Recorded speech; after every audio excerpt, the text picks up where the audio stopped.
welcome to Rapid Reviews Podcast Radio. I said those backwards, it doesn't matter. Episode 274. Every time. I just flipped that and reversed it. But I'm your co-host, Kiley Wilde, and I'm joined again by amazing guests in the studio that we all share together. It's the Hype House, but podcasting. Did I say who I was? I think I did, but I'm your co-host, Kiley Wilde. I'll just say it again. But I'm joined by bestie for life, friend of the show, Miketendo. Hey! Yay! My ever-present co-host, Peter Beckett.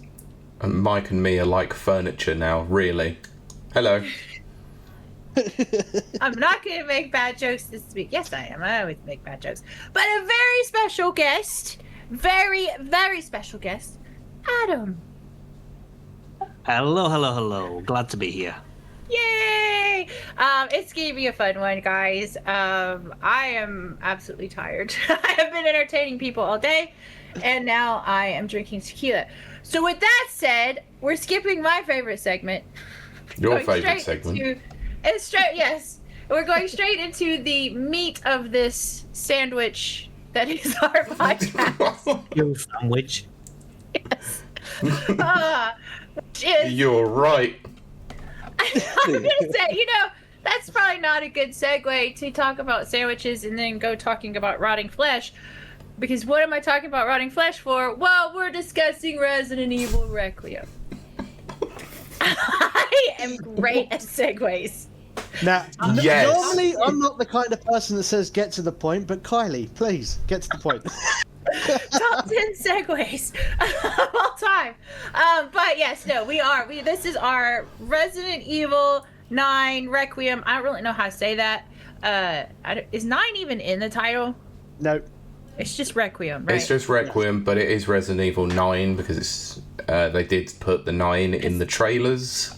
Yes, they stylized the Q, didn't they, as a 9 sometimes? They did. Yeah, they did. Whereas I say Requiem, I didn't even know him.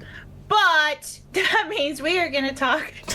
Are we talking spoilers, Pete? We're talking spoilers. Well, it's not like last week. Right? No, we're going to... spoiler cast. No, really, we are going to start start... We're going to start out like we did with the Mario spoiler cast, where That's what I was worried about. Yeah, Okay. we're going to do that. So, this is the part where I stop rambling because I don't get to ask what everyone's playing because guess what? We're going to talk about that for 2 hours.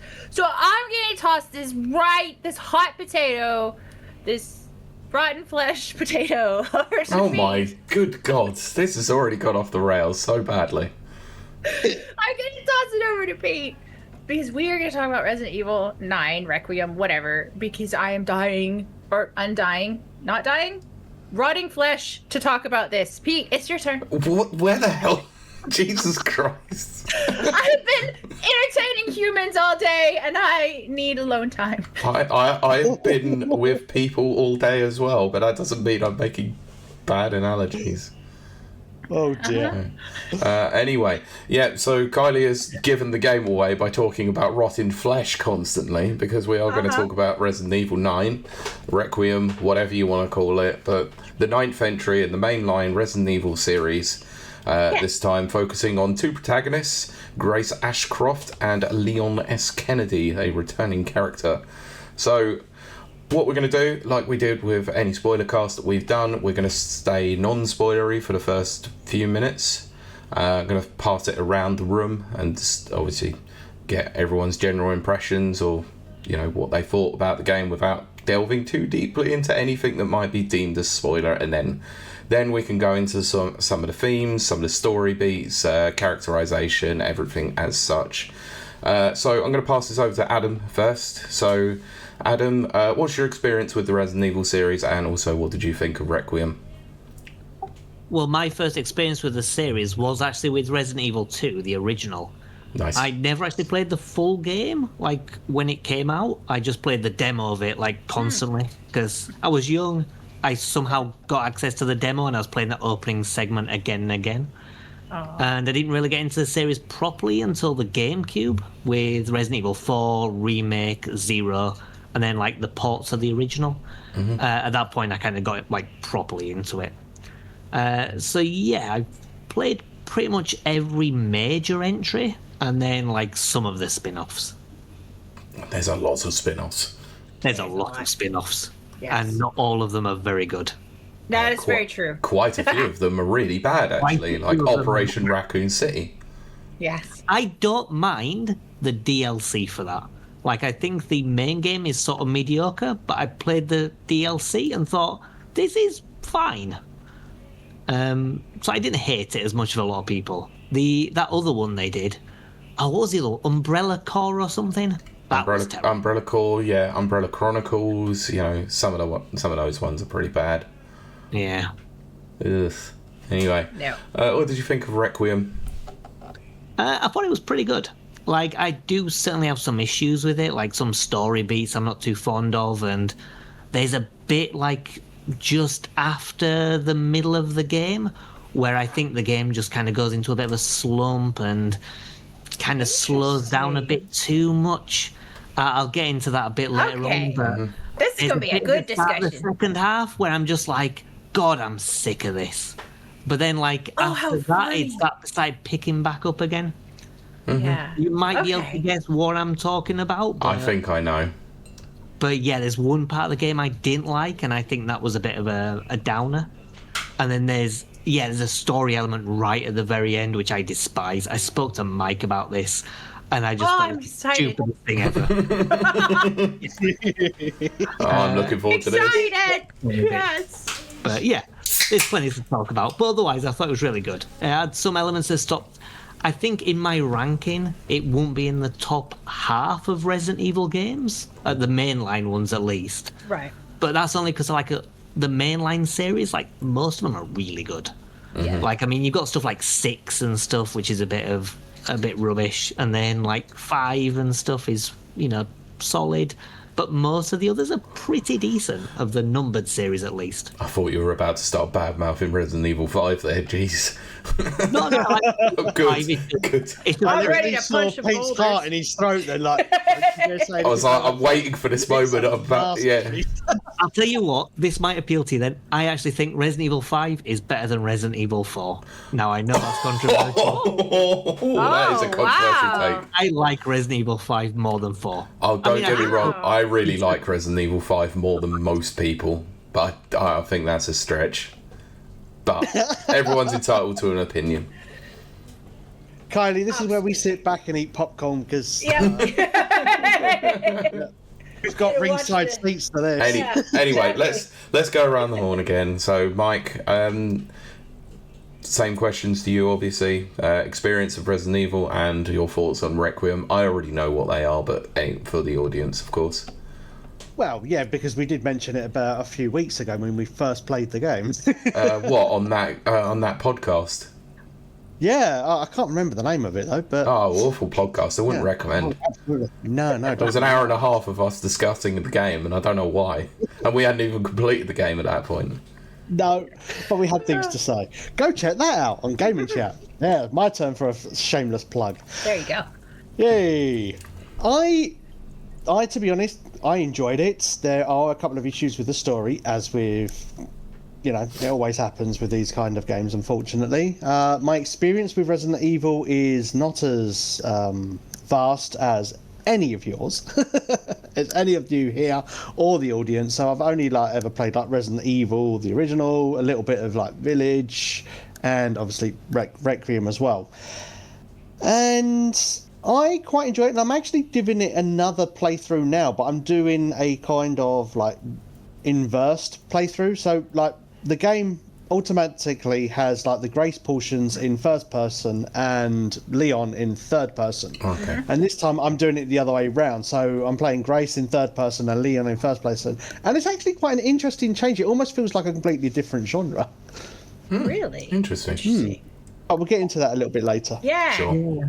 It's interesting how they implemented it, because I thought it'd be strange having first person and third person for two different characters, but it actually sort of works. Like how they've chosen it, it was designed for that. So Yeah. neat. Yeah, I agree. Kylie, you just finished it this week on the on your channel. Yes, So, I did. it's about Finally. Finally. You had to do a yes. whole week of it just to clear through it. Yeah. So my history with Resi, like growing up, I'd say the original through, I don't know, well, frick, even through 6, just everybody had it, so it was there and you played it. I didn't really feel a connection to the games. I didn't feel, it was just, I play video games, so I'm playing this, you know, kind of thing. Kind of like the first Halo, just everybody plays it. It wasn't until 7 came out, the trailer really just like grabbed me. And then they had that little like demo you could play. Oh, that was terrifying, where you're like a journalist going through the house, and I was like, okay, wait a minute. But then I didn't play it when it first came out. I actually waited a year because I was broke and I couldn't afford it. That's just what you do. But when I did get my hands on it, I loved it even more because it is set in an area that I grew up in, and it actually looks the part. And I was like, whoa, okay, this is amazing. The storyline was good, but when you talk about Resident Evil and storylines, they're confusing and weird. This one was also weird. It was exceptionally weird, I would say. But good jump scares. Ethan was so stupid and I couldn't stand him, but I still just wanted to I never felt like I was Ethan. I felt very apart from him, even though it's first person. We felt very apart from his hand too. Yeah, well, there you go. I mean, that's true.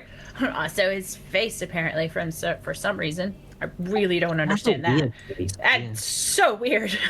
But anyway, it was good. Kind of like, oh, but then the remakes started coming out, and I started playing those dadgum remakes. And even though I had experienced the originals, those remakes are amazing. And if you've not played RE remakes, and I'm talking about the newer remakes, get your hands on them and go play them. They look good. They're fun to play. No, storyline still doesn't make sense. And it's been modernized to play in a more, not tanky style. Yeah, they're very kind of user friendly. If you're new to the series, they're easy to get into. Yeah. Exactly. And yeah, exactly. I would, if you've not been in Resident Evil, your entry level, the remakes are a good way to start. With that said, so I was very excited for 9. I loved 7. I adored 8. The Rose DLC is just such good DLC. Like, it just tells a good story. It's good. It's just like a whole separate game. So I do encourage you out there, go play that and all the DLC. But, so I was very excited for 9. And 9 has now come out. I have many thoughts and feelings on 9. Much like the character experience, very divided. And my preferred genre is going to really, really shine through when we begin to talk about this. But if I was to take 9 and rank it with all the Resident Evils that I play, and remember, I am a fan and I love Resident Evil, even though its lore is confusing. I would put 9, non-chronologically, between 7 and 8. So, but we're talking about it edges out 7 for just one reason, and his name is Leon, but we'll talk about that later. And that is the only reason. Otherwise, I would have them equal. With 8 still being superior. But for me, it's still pretty top of the charts. And that's what I have to say about Resident Evil 9 so far. Cool. Pete, what about you? What did you think of the game? And how would you rank it? And what's your history with Resident Evil? So my history with the Resident Evil series, it goes back to the very late 90s. I don't believe I ever told this on the podcast, but I'm going to tell it anyway because it makes me look dumb. So I requested the game as a wee nipper, back when I was like 8 years old, I think. Yeah. The original. It was actually the director's cut version as well, which, cool. Played it for probably about less than an hour. Got freaked out by it and never played it. Didn't play it again for another few years. it traumatized me. Yeah, it would do. But then again, At that age. I was a young child. I was gonna I mean, I'm pretty sure it's rated 18. Yes. I think it is. Yes, that's a very good point. I don't look. My parents bought it for me because I wanted it. They then had Yes, to put up his with the parents problem were that very happened cool. with that.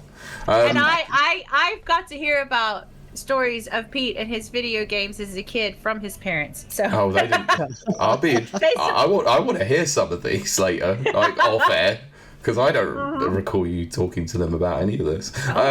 I talked to them a lot, Pete. Of course, I know you did. Oh. Anyway, so Resident Evil 2 and 3, I never really I played them a little bit, but not too much when they first came out. Resident Evil 3.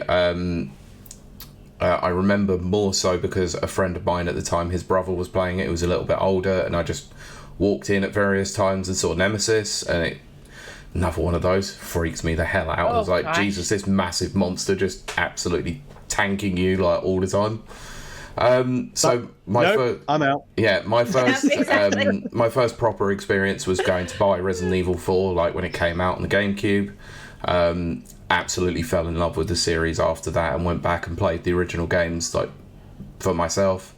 5, I've got very fond memories of that. Like played it on my own, then played it online with a complete random, and then took it round to a friend's house and played it over like one day, like with them co-op. It was amazing. 6 is the only game I've never played, but that's because I don't want to play it. I say Don't play it. It's not the only game, sorry, I'll get to that in a minute. 7 I played, but it didn't really gel with me, to be honest. 8 I own but never played. So this one was sort of like, okay, well, I'm sort of looking for a way back into Resident Evil.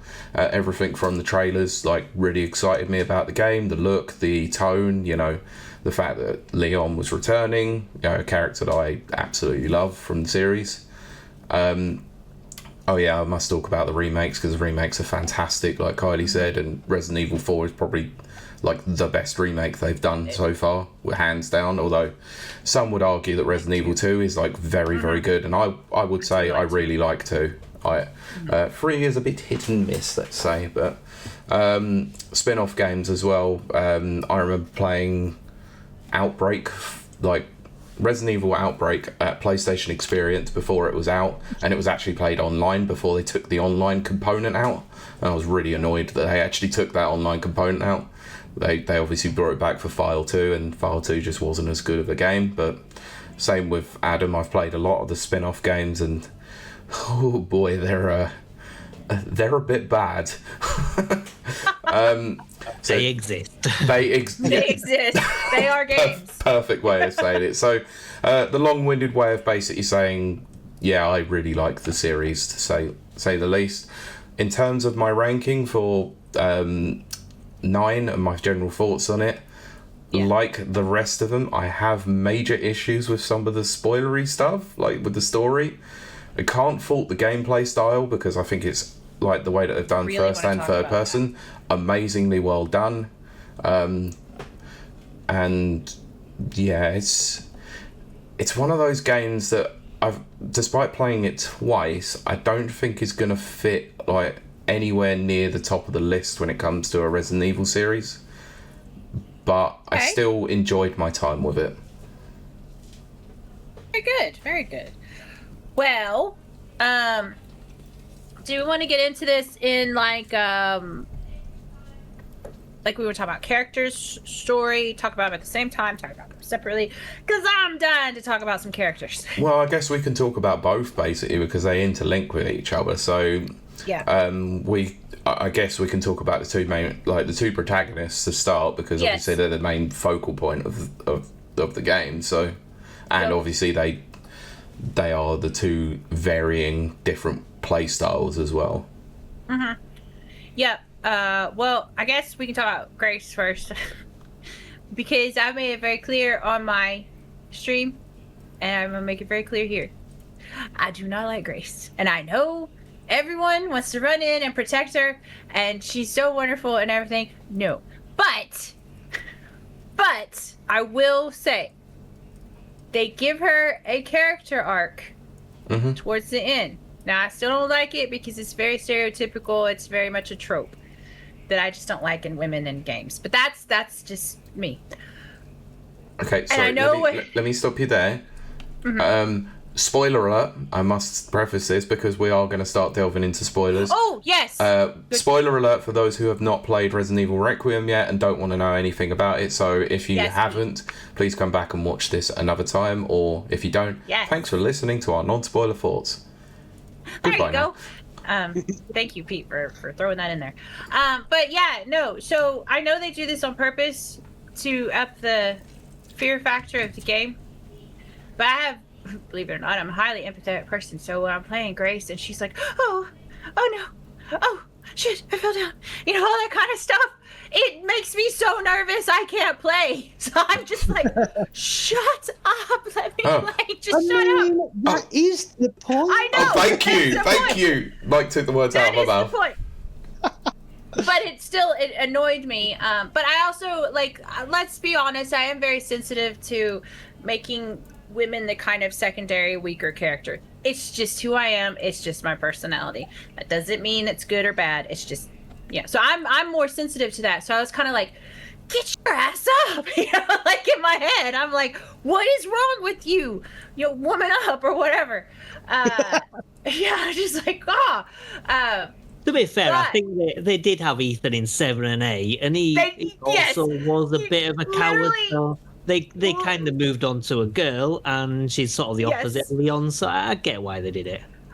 You literally took the words out of my mouth, because what it reminded me of, and what I know, this is what they are intending to do. It just annoyed me. They are harkening back, obviously, to 7. It's the same play style. It's the same fear base. It's that first person view. Even, you know, having a lighter, just all of that. And then having to be stealthy, like, you know, run and hide and those kind of things. But we know that that's not. Let me interject there and say, absolutely. I actually think they're trying to harken back to another game in the series a little bit, not so much from the first person perspective. Whilst the character herself is actually like a trained police officer. CIA agent. No. I'm not talking about. Sorry, no, I'm not FBI. talking about Grace here. I'm talking about another character from Resident Evil series. She's a trained police officer, but in Resident Evil 3, she is pretty much bait throughout the entire game, and she is, you know, she's being chased by this thing that she cannot comprehend. So I think it's very much playing on that aspect too. I actually really I did have some issues with Jill. We talked about them, but I have issues with Jill about 5, but that's another story. Yeah, but overall, I know what they were doing, so I'm not faulting the game for this. This is just me and my personal enjoyment or lack of thereof. And Adam's exactly right. Ethan was a huge coward, and I was so mean to Ethan. So really, I'm treating them equally, which is what it's all about. Yay, feminism. Yay, equality. Exactly. With that said, because it annoyed me so much, that must mean it was good. It was well done. I can't say whether it's good or bad. That's going to be a personal thing. But the mechanics must have been good because they were accomplishing what they set out to do. Now, I'm going to end on this and let everybody else talk. But then we got to the Leon parts. And then that was just like, if I was in a video game, I would be Leon. And I love it. Anyway. But yes, go ahead, everyone. What's your thoughts on the characters? Especially Grace. Adam, do you want to take this one first? I liked Grace. I think everybody does. Yeah, I was going to say, I liked Grace. I thought she was an interesting character. I liked her up to a point. Like, I think that once the whole situation with Emily, the second character, was kind of done at that point, and she was just like, well, I'm going to go off with the quite obvious bad guys for no real reason. And I understand that. Just like what Leon's in there, who you've teamed up, you know he's a good guy who's wanting to do, you know, the best, and you've just walked off with this random guy you've never met who works with bad guys, is clearly responsible for all the shit that you've experienced. And Yeah. you think, I'll go with you to a random unknown laboratory. Why the hell not? Not even just the known bad guy, the one that kidnapped her in the first place. I'm going to walk off with him. Exactly. That's another character I want to talk about too. But yes, We shall get to Gideon in a bit. Him and this other guy that quite clearly Not looks Wesker. like a piece of work. Yeah, You mean Budget not Wesker? Wesker. Yeah. Timu Wesker. But yeah, kind of at that point, I just thought, damn it, Grace. And I just kind of. Zeno, I think. Zeno. His name was. But yeah, like at that point, I stopped liking Grace a little bit. But I still generally like her. I liked her, I say, up until that one point where the first half of the game finished. And then after that, she just sort of annoyed me. I would have to say, I really liked her character. I think, from a story aspect, I think there's absolutely ridiculous, stupid plot holes. Like, why is an FBI director or her line manager sending her in when she's an analyst and not a field agent? That is absolutely ridiculous. I know it has.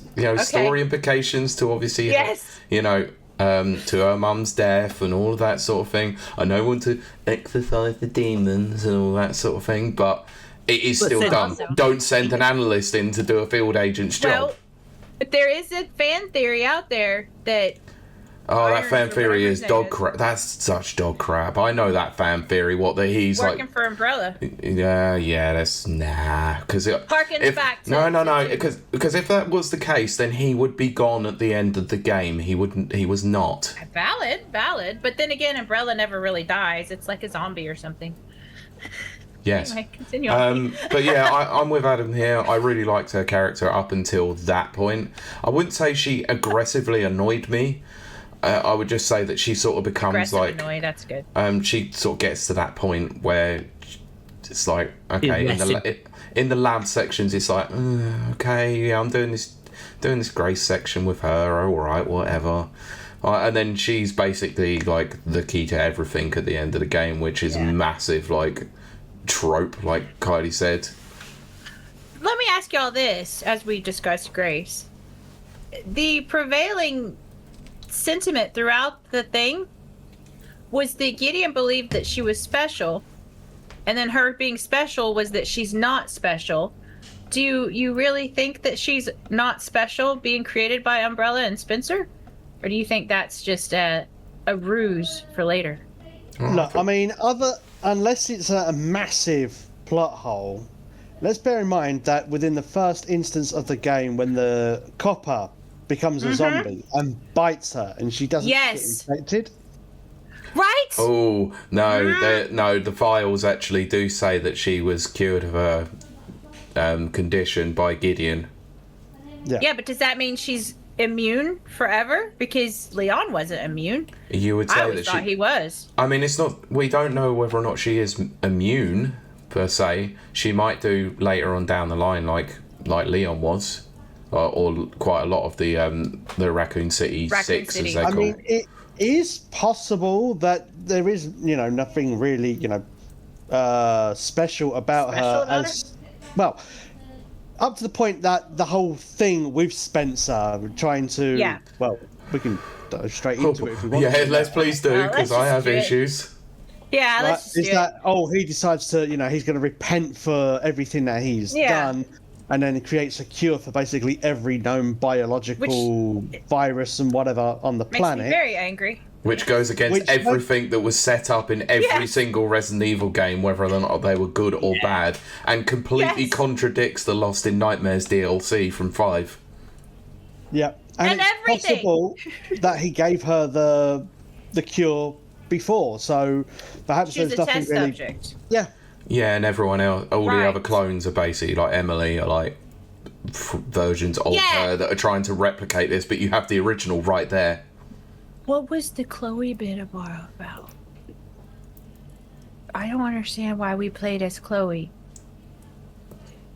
The little girl. Yeah, the little girl in the orphanage. Oh, that was horrendous. He said everyone's got their tragic backstory, and then it's just like, here's the story of a random girl that was in the orphanage. And then she dies at the end. And it completely slows the pace of the game down for no apparent reason.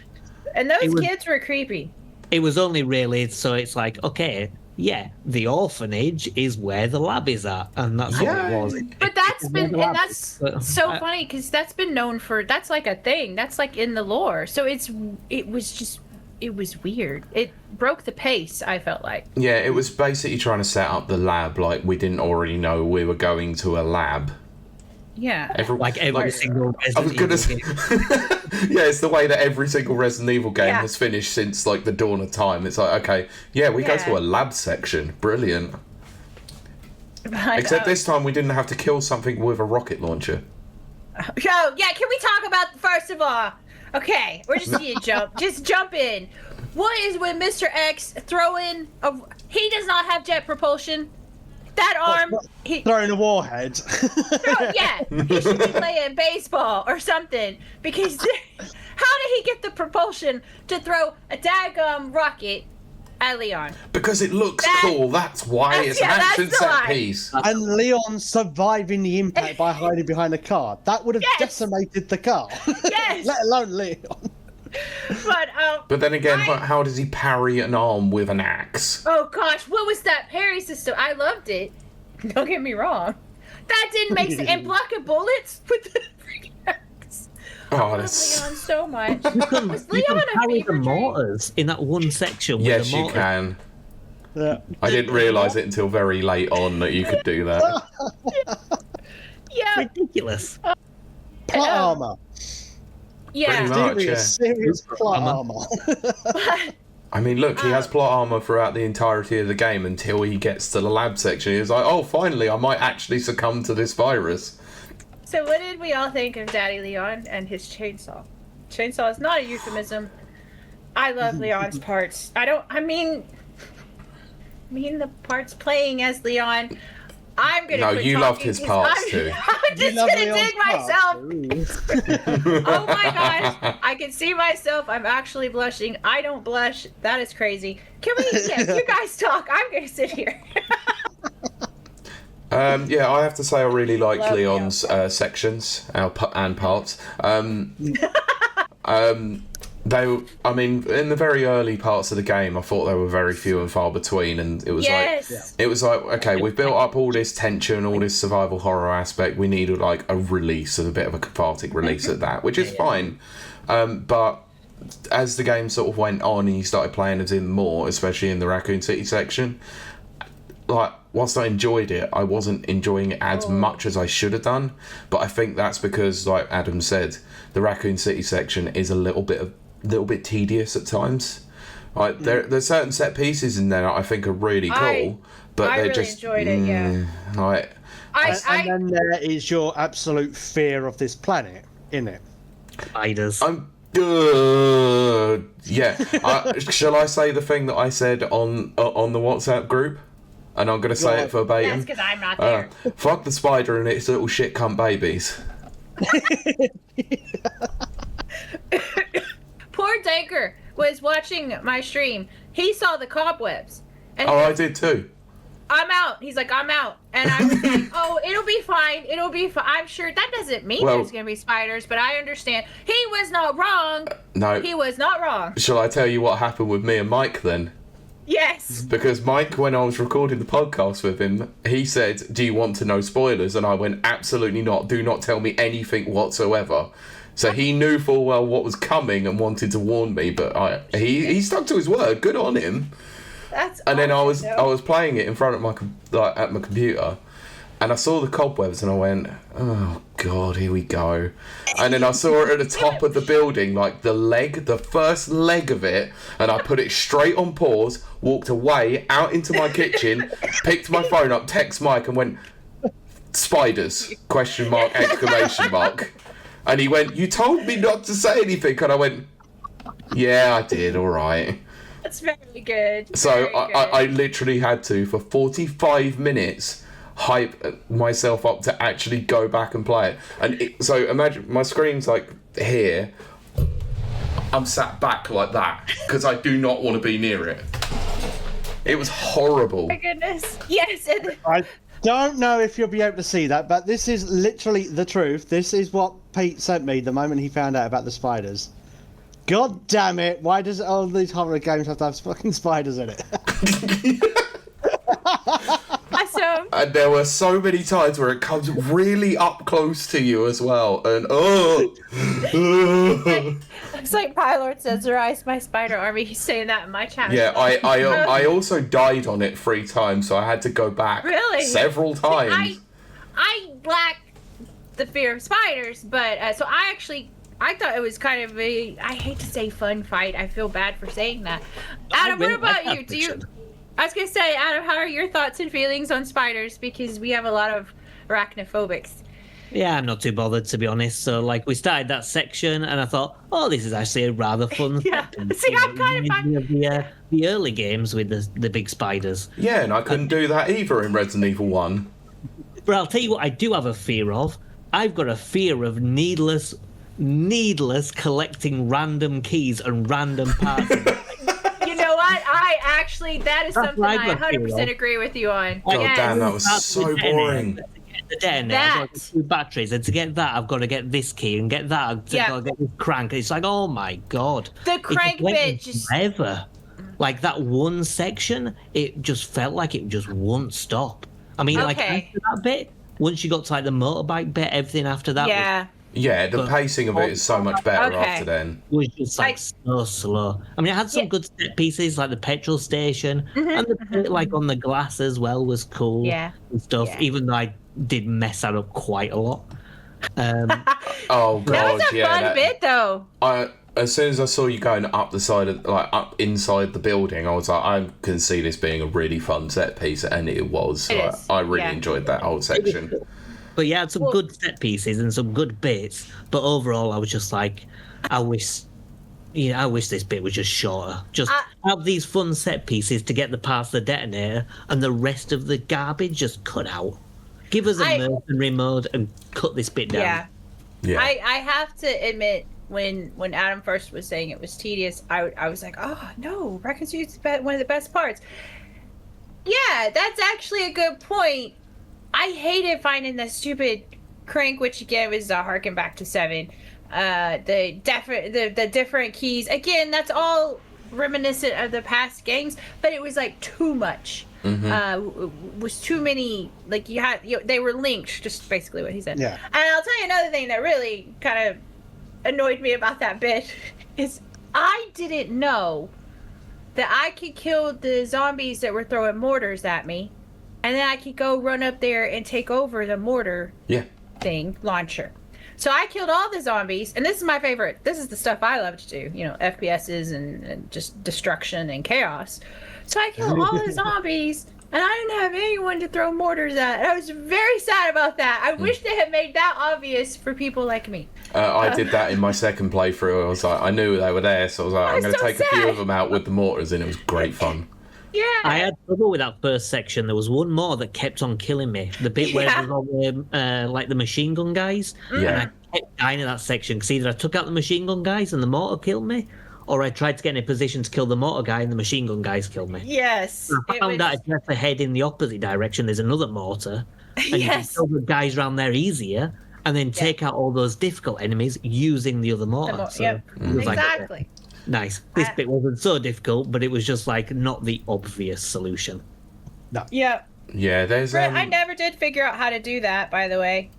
Or I think mine was just glitched. I could tell there was a wall with goodies, but I couldn't break the wall to get behind it, which made me sad. Yeah, it's like the same. Yeah, it's like the same thing with what's it? In the center with Leon when you fight the chunk boss. I kept walking around. I was like, oh, I can see on my map there's some ammo here. Like, how do I get the ammo? I'm like, how? Oh, you've got to wait for him to run into the wall to expose it. Okay, cool. Yeah, fine. That kind of stuff was very annoying. I have to agree right there. But I do want to talk about Gideon, since he's in this whole section that we're talking. Well, he's in the whole freaking. He's the main antagonist throughout the entire game, apart from Budget Wesker, Timu Wesker. One thing I have often said on this show, on my own stream, and will say forever, one thing that Resident Evil does really well is characters. And they're bad guy characters are always really good. They're really in depth. They're not just one dimensional. They're not.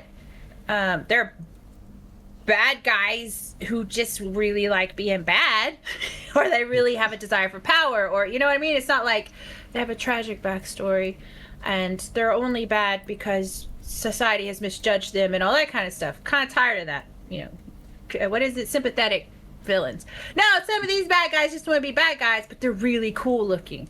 Lady Dimitrescu, first of all, and all of those. Actually, all of those bosses are some of my favorite villains. Gideon reminds me so much of Hannibal, the TV show Hannibal. Well, I guess Lecter from the books as well. In that to me, he's very, very brilliant. He's very almost sophisticated, but he's evil. He is evil, and he just wants power. I think he's a well done character. Now, when I tossed that over to Pete a few weeks ago, he didn't like Gideon. Pete, has your opinion changed? No. As a bad guy. No. After the second playthrough, I still think Gideon is actually kind of a crap character. He's literally just there to be a foil to Grace and Leon, and that's it. He's not characterized very well. I think his interactions and his dialogue with the main characters is kind of a bit dull. It's not really that interesting. Even though I got a triggered cutscene that I never got the first time around in the medical center, where you tried to go up to one section a bit too early, and he's standing in the room. I'm like, okay, so you've just let her go away and do this thing? Made no sense. Bit weird. Anyway, and then he's basically just pining after Spencer the whole time, and it's like, he is, this is so crap. It's just so crap. And also, I think his look is incredibly jarring as well, with the bloody goggles. I don't get it. He's a scientist. It's like, he's hooray, yeah, cool. I got goggles on my face. He looks like Frankenstein's monster, and yet he has the intellect of Frankenstein, which I just gel with that. Again, it's personal opinion. But he's so suave and stuff. But anyway, so what did you guys think of Gideon? Do you think he ranks in the bad guys of villain gallery?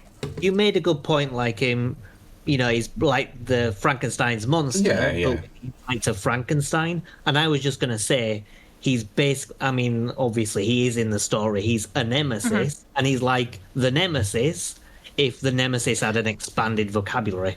Yes, that's a good way to put it, actually. And honestly, I don't think he's the best villain. I mean, if you think back to the Resident Evil series, you've got Wesker, who's obviously fantastic.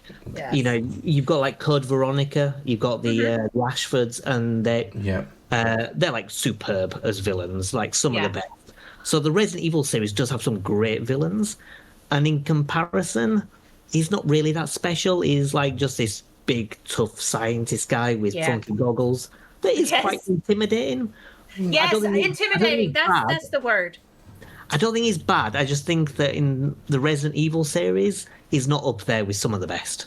So I don't mind him. I just I think there are better. Yeah, I would say that. I would say he's more lower down on that chart for me, definitely. Yeah. Like you said, the Ashfords are very much up there. Wesker's very much up there. Wesker. God, why can't I remember the name of the villain from 4? Christ.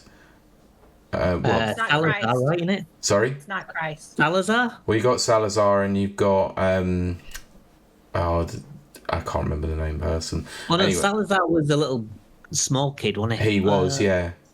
What's he called? You've got... And also, people like Jack Krauser. Jack Krauser is, legendary. Yeah. Well, exactly, yeah. And even, in 5 and stuff... I mean, you've got that little punk they're chasing at the start, who's a bit rubbish. But he's awful. I'd put Gideon down as low as him because he sucks. Robert Irvine, I think his name is. Yeah, Irvine, that's it. Irvine's a bit rubbish, but he's kind of setting up Wesker and that woman whose name I forgot, who's also Excella, I think her name is. Excella, that's the one. Yeah, and then I'd put Jack Baker up there very highly because he's awesome. Yeah. Now, see, that's where the Baker family is where my little sympathetic villain thing kind of breaks down, because I'm kind of tired of sympathetic villains. They are the exception to the rule. Oh my gosh, that is true 100% sympathetic villain in true RE style. Those people were changed against their will. They weren't seeking out power. They were just your average hillbillies, not very smart, and they just got ruined and wrecked by Umbrella. I weirdly like them, and then I absolutely adore. There's the DLC on that, which is the brother of the Bakers. I think it's Joe. Such fun. It's just dumb, mindless fun, kind of like Leon sections. It's so stupid and so goofy and so dumb, but it shows that the Bakers were just normal people. Yeah. And Umbrella Academy just wrecked them. Umbrella Academy. Oh. Umbrella. I do it every time. Good. Umbrella Corp. Yeah. Umbrella Corp. But I don't know. I really like I was saying, I like 8's villains probably best of all, just for characterization. Now, as far as like scariness and 8 is more the sub villains, because Mother Miranda mini is a bosses bit or whatever. rubbish. But like the main 4, they're Heisenberg or whatever his name is they're just all the lycanthrope guy, like the werewolf guy. Yep. He was cool. He didn't get a lot of attention, but that was just I don't know. Then that you've got Lady really Dimitrescu, and that's exactly the reason why they got he didn't get attention. Yeah, well, You got an 8 foot dommy mommy vampire. Then there's no way you're going to get attention, are you? And if you see me at a convention this year, you're gonna meet Lady Dimitrescu. But Cool. Yep. I even have the platform. What's the Hawkeye meme? Don't give me hope. I said, yeah. Yep. But was it? And I also have Jill Valentine as well. But yeah. Anyway, yeah, so my opinion of Gideon, like I would say, whilst he sucks.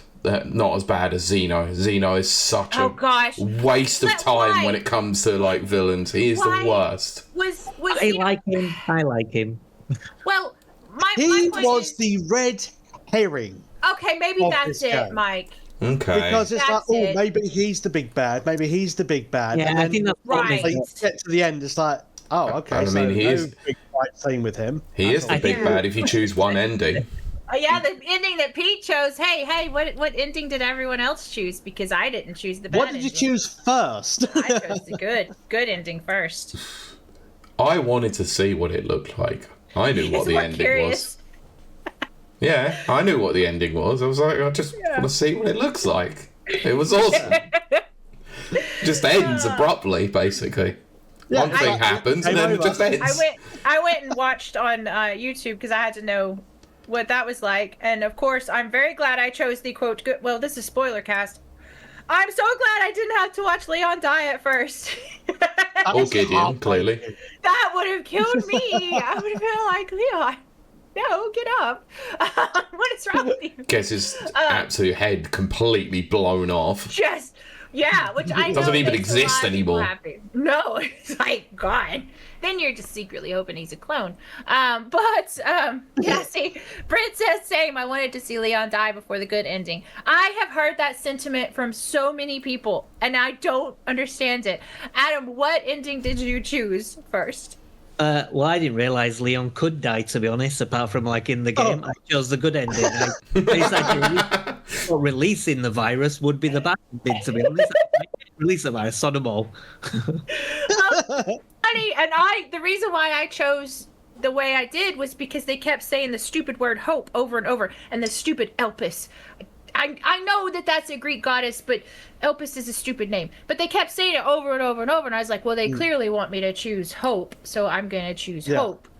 And it was the right ending. I've also heard that sentiment from quite a lot of other like content creators who were like, they bash you over the head like about 20 times like to say hope. It's like, this is pretty much clearly the right ending, and I was like, yes, like, I know, I don't care, I want to see what happens the other way. And then the game does the nice thing of going, oh, you chose this ending. Do you want to see what happened in the other one? It has no implication on your game. Yeah, and I didn't get that. Yeah, and I didn't get that, so I think if you choose the good ending, the canon. Yeah, you don't actually get to watch it, yeah. I had to go search it on YouTube. Oh no, big shock. Well, you could have just done another quick playthrough. Die. Oh, no, I didn't want to sit through that again. To be fair, I did like the fight, but like most RE big baddie fights, they just keep going and going, and they're not difficult. That last fight was so easy. I was gonna say they're not difficult. You parry him, you shoot. You parry, you shoot. You parry, you shoot. And then once it becomes like the big nemesis thing, it's just like, okay, get out your Uzi, shoot. Oh, I can run up your arm now. Cool. Yeah, and I was shocked with how much ammo I had. And I was like, and then it's like, would you like to kill him with the mortal edge or whatever, the axe? I was like, yes, I'll do that. Also, I didn't understand the point of that axe. It wasn't as good as my other axe. It just came from it becomes much more deadly later, like after multiple playthroughs. Oh, okay. Because right off the bat, I was like, It's got a larger parry window. That's the big advantage. Yeah. Oh, right. Okay, so it'll be... Plus, it can be upgraded to be more powerful as well. Okay. Kind of like the same thing when I was going... So large, it doesn't really matter, to be honest. Yeah. I mean, it's mainly when it's upgraded, more than anything. Mm-hmm. Brent says, I just think Leon is too old for this stuff now, hence why I wanted him to die. Brent, he is only 48. I'm too old for this shit. That's all I can think of. Too old for this shit. Yeah. So, Kylie, when I was in the stream the other day when you finished it, that's why I said to you, go and get the Infinite Knife of Grace on the second playthrough because it's so helpful. Oh yeah. Especially if you're just doing a quick run to try and do the 4 hour. Yeah, the knife is so useful anyways, Grace. Like even the breakable ones, I used to recycle them when they were just about to break, so I could just constantly have one. Yeah. And so useful. You just knock them down, slice them up a bit, and save so much ammo. I did my second run through on casual and literally barely used any ammo, Grace, because I just got them into a knife loop. Well, yeah, it turns into a completely different game when you get that knife. Yeah, if you have the stakeout takeout charm like attached to it, then that knife is deadly. Oh, I did do that. I'm currently on the second playthrough now, and so I took out the chef. I put a rectangle bullet through his head, and then put a couple more bullets in. Then went to get that charm, and it's like, oh, this knife is great now. And like I said, it does feel like a completely different game now, because before it was like first-person survival horror, and now it's like the Grace sections have become Leon sections, because now you can just shoot at everything. And then when I play as Leon, it's now a first-person shooter, because you know, you just got all these bullets and just, you know, bang bang pow pow to do that now. That's the weird thing. Unfortunately, because I killed all the zombies with Grace, there's hardly anything for Leon to pick up. Yeah, it is a bit awkward, isn't it? I played my second run through on casual, trying to do the 4 hour run. I did Grace in third person and Leon in third person. I didn't do first person for Leon. Couldn't be bothered. I was like, this doesn't fit with him. No. I did find that it was quite interesting, though. I'm sure you noticed this, Mike, when you did your Grace playthrough in third person, that actually the animations are completely different for her in third, and it was great. Yes. Like, you actually look like you are sprinting, and at moments you don't see it in first person, but you do actually fall down when you're terrified. Yes. Oh my goodness. Especially when first meeting the girl, and she's chasing you, and then you fall over, and bumbling around. Or even when confronted with the zombie cop. Oh, it's terrifying, isn't it? Bumbling up the stairs, I really felt bad for killing the girl. I didn't. But I didn't. Oh, I hated those girl segments and stuff. No, I loved them, and I was terrified by them at times. I was like, I don't care. I just want her dead, because she has terrified me for hours. I don't like stalking enemies in general, so I was glad to be rid of her. I was devastated when Emily changed. So, what was the point of Emily? Oh, because they're sisters, aren't they? So they're both twins, aren't they? Clones, They're clones, sisters. Whatever. Yeah. Oh, I have a question about Emily as well. Like, when she turns into a monster, the first thing I thought is, isn't that the baby monster from Resident Evil Village? I mean, it looks because like it's got that big, long, drooping mouth and everything. Yeah. It looked more like that creature than the girl creature, which you'd have thought it kind of looks similar to the girl creature more than anything. Well, to be fair, they are. I think that's the same strain of fungus. Among Us cordyceps thingies. So it could be. See, here's my theory. That's the thing is I wondered. They do say it throughout the game. Sorry, just to stop you there. They do say like this is a mutated strain of the T virus, so it could be that it's been mutated with the cordyceps virus or the cordyceps fungus. Yeah, but have you noticed? I'm sure this is obvious, and I'm just slow because I am. But the clones, they're all white-haired and like green-eyed or yellow-eyed. It just depends. But Xeno, who is a clone, also has white hair and he has yellow eyes. Gideon has white hair. All this kind of stuff. So I'm starting to think that these are all just clones of each other, which then supports the thing that the bad guy, the bosses, in 8, maybe they are all weirdly related. Maybe this is just clones upon clones upon clones. I don't know. It's just Attack weird how of they the all Clones. Attack of the Clones. Please don't mention bad movies. But it is weird how they all have white hair, and Rose has white hair as well. Which is the Ethan's kid that he had with the fungus. I don't know, because remember. Yeah, you remember that weird thing where Ethan had sex with a fungus? He did. I remember. But he may have been dead when he did it. I don't understand Ethan. He has no face. Yeah, he has no face. Well, he does now that you can play the game in third person. No, he has no head. Yeah, he turns away from the camera, doesn't he? Whenever he he does, doesn't he? Yeah, he has none. And even in his wiki entry in the art that's in the game, he's just blacked out. Oh yeah, I don't understand why they did that. Just in case you thought he wasn't memorable enough. Yeah, I guess so. Oh, you are Ethan. Yes. It's like Master Chief with his helmet never coming off. It's because it's you under that helmet. But until the Halo show ruined that, and you got Master Cheeks. Don't get me started. But I got distracted by my. What was I saying? Can we get banned, please? Oh no. But yeah, no. So as far as that was characterization, I think we're pretty. We're agreeing. Xeno sucks. Xeno sucks. No, he doesn't. Oh, yeah, that's right. Adam doesn't think Xeno sucks. 3 out of 4 of us are correct. I think he didn't get the potential that he deserved in the thing. I think he passed all the bullets and all that was cool, but you wanted that big fight. But you're going to get more from him next time. But I think it's just a setup. I think he's not important to the story. It's there's DLC coming. Look how cool he is. But, we're not going to... He does look very cool. I love his He definitely aura farms every time he's in a scene. Okay. Just I think randomly nice. I agree, and I think the only problem with some of this game, and this is why I had a few issues of it, is sort of... And Mike said the phrase, obviously, that South Park was going for.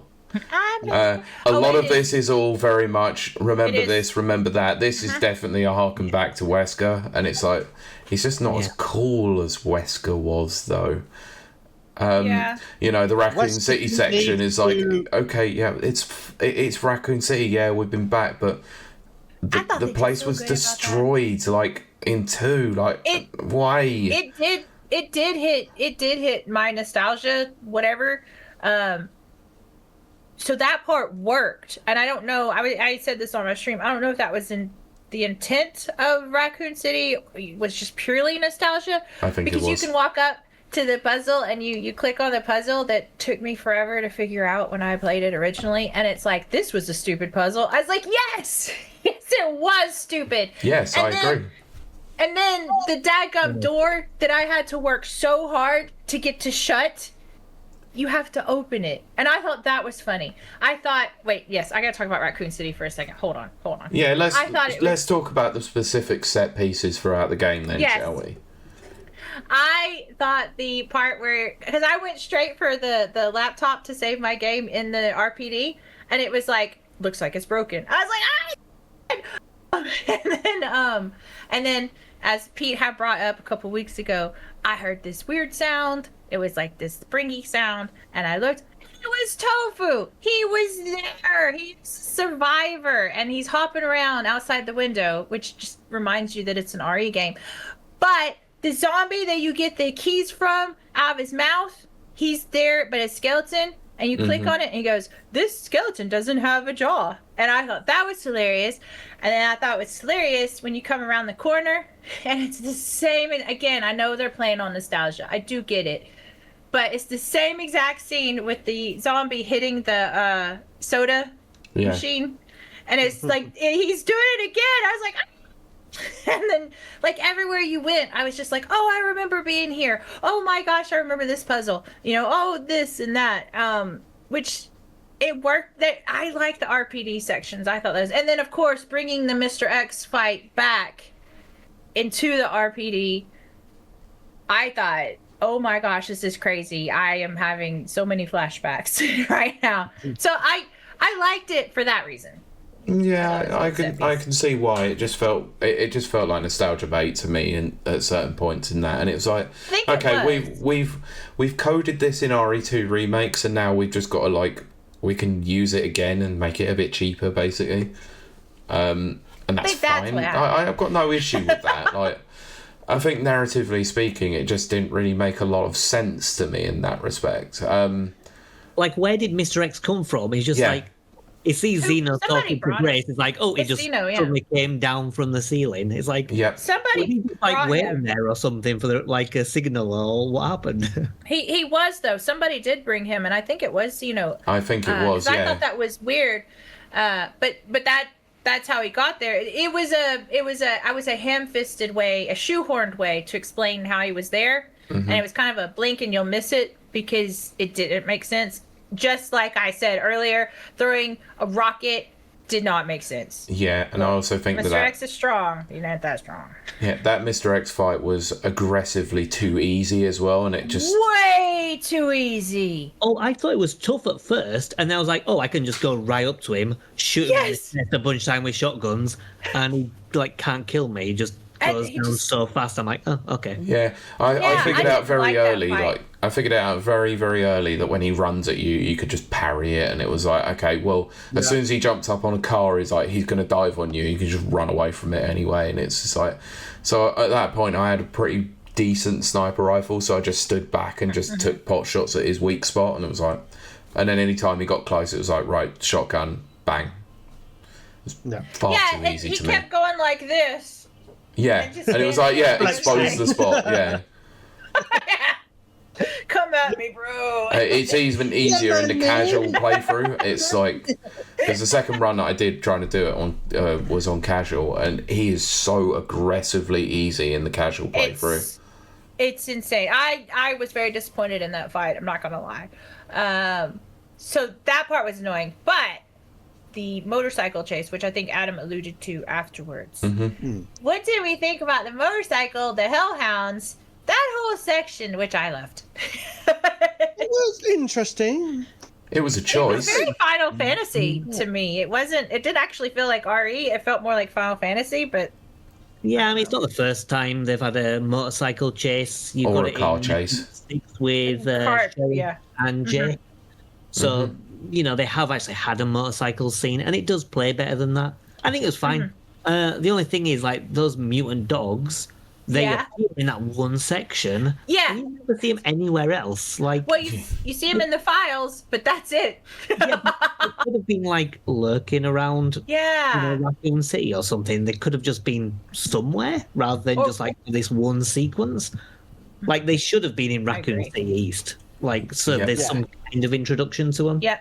But I thought the motorcycle thing was fine. I mean, it was just a silly set piece to the police station. I didn't dislike it, but it wasn't fantastic or anything. No, I agree with you. It was definitely silly. It was a set piece. I wouldn't say it was good. I wouldn't say it was bad. It was just something that happened.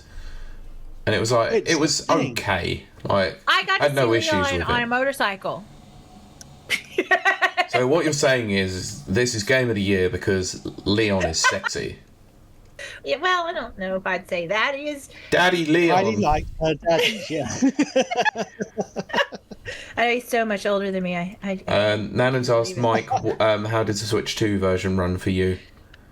It ran pretty well for me, to be fair. I never had any blips or troubles or any like graphical issues with it. That's I actually mean, a good the question. only thing that you could probably take issue with is obviously the hair, but this is just a problem with all like games on the Switch. To be fair, that it just doesn't look as great as it could be. And RE engine doesn't do great. Oh, the RE engine is very much the same on most games when it comes to the Switch 2.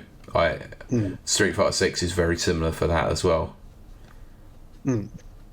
Mike, how was the hair on Switch 2? Like, I sent a picture in the group chat showing Leon, and you can kind of see that the hair's a bit rubbish in that on Steam Deck. They've definitely reduced I need to the see quality of it on Steam Deck. Yeah. Hang on. I'll see the show. But yeah, like, it's definitely lower quality. Is it kind of like that on Switch 2, the hair, or is it a bit better, or...? I must admit, I haven't seen... What, is it on the Discord group chat, mate? No, it's in the WhatsApp group. Okay. It's the one where I commented saying that with Leon, the zombies are trapped in there with him. Oh, right. Yes. Like, I had a chainsaw in my hand that. and just ripped everyone apart. That's when I mentioned Rorschach from... Oh, no, I'm blanking again. Watchmen. Watchmen, that's it. I'm not trapped in here with you. You're trapped in here with me. Well, that's like the difference between the two sections. It's like Grace is trapped in there with the zombies, and Leon is basically he's the monster. Yeah, that is very true. Yeah. What? Okay, well that brings a very good question. What did we think of the weapons mechanics in both Grace's section and Leon's section? I would like people to know because I'm an FPS player, so I am very biased. And you like your guns. Yeah, I thought they were.